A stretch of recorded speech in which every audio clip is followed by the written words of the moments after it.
এই মেয়ে নাম কি? বেশ্যা। মানে কি? আসল নাম বলো। দেহ। এই মেয়ে তোমার সমস্যা কি? কি বলতেছে আর কি বলতেছো? সত্যিই তো বললাম, জগতের সবাই বেশ্যা নামেই তো ডাকে।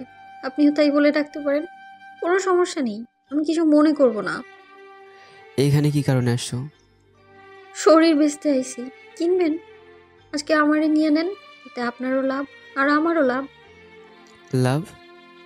সারা রাত যা চাইবেন তাই দিমু। তুমি যা ভাবছো আমি এরকম না। যা এখান থেকে দূর হও। স্যার লইয়া যান না, আজকে টাকার খুব দরকার। কি জন্যে? কালকে ছোট ভাইটার পরীক্ষা, এখনো টাকা দিতে পারি নাই। এসব ভণ্ডামি ছাড়ো। এই জন্যই তো কাউকে পার্সোনাল কথা না বলে ডাইরেক্ট কাম করার অফার দিই। এসব করে কেউ বিশ্বাসই করে না। যা এখান থেকে। স্যার কালকে 10টার আগে টাকা পাঠাইতে হবে। কত? 4,500। ওয়েট।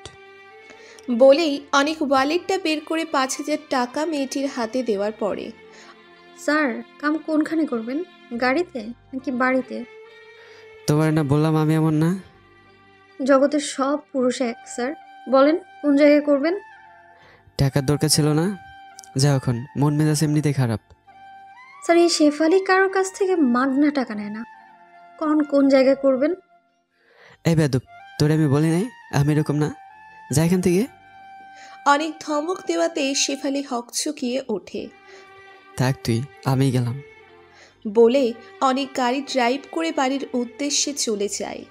অনেক যে এতক্ষণ লেকের পাশে বসে শেফালি নামক মেয়েটির সাথে কথা বলল, সে এই শহরের নামকরা ব্যবসায়ী আসাদ সাহেবের একমাত্র ছেলে অনিক। সবাই অনি নামে ডাকে। অনি বাসার সামনে গাড়ি পার্কিং করে রুমে ঢুকতে যাবে এমন সময় এতক্ষণ কোথায় ছিলি? এই তো বন্ধুদের সাথে। তোর মুখ থেকে এমন বাজে গন্ধ আসছে কেন?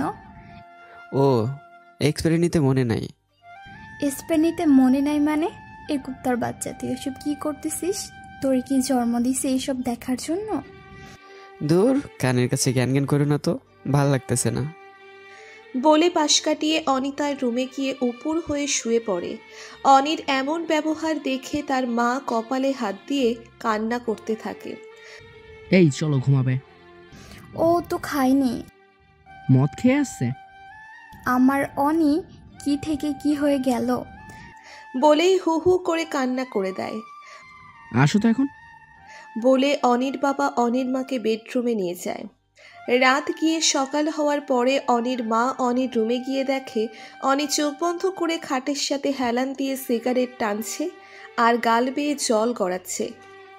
বাবা মার কি হয়েছে তোর? মায়ের কণ্ঠ শুনে স্ট্রেতে সিগারেট গুজে হাত দিয়ে ভেজা চোখ মুছতে মুছতে বলল, কিছু না। কিছু না হলে এসব করতেছিস কেন? বল না কি হয়েছে বাবা। কিছু না তোমা। তাহলে কান্না করতেছিলি যে? এমনি। রাতে এসব খেয়ে বাসায় আসলি কেন? জানিস না তোর বাবা এইসব দেখলে রাগ করে?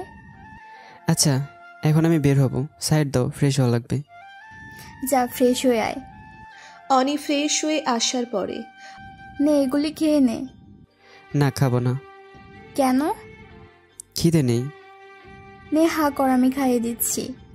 অনি ভালো করেই জানে এখন না খেলে তার রেহাই নেই, তাই আর কোনো কথা না বাড়িয়ে চুপচাপ খেয়ে বাসা থেকে বের হয়ে সানিকে নিয়ে চুপচাপ ড্রাইভ করতে থাকে।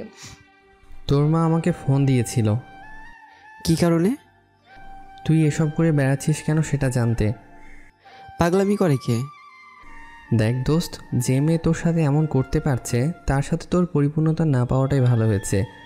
একবার ভেবে দেখ, হিয়া যদি বিয়ের পরও এসব করে বেড়াতো তখন কি হতো? কি করতি তুই? তাই বলে এমনটা কিভাবে করতে পারছে? এসব মেয়েরা টাকা আর ভালো কিছু মুহূর্তের জন্য সব করতে পারে। আচ্ছা বাদ দাও এসব। হিয়া কিন্তু ওর মতো করে ঠিকই জীবন কাটিয়ে দিচ্ছে, শুধু শুধু তুই কষ্ট পাচ্ছিস। আরে না পাগল, আমি ঠিক আছি। ঠিক থাকলে প্রতিনিয়ত এমন করতিস না, নিজের ভেতরে পরিবর্তন আনার ট্রাই কর। তোর এসব কাজ কারবারে আঙ্কেল আন্টি কষ্ট পাচ্ছে।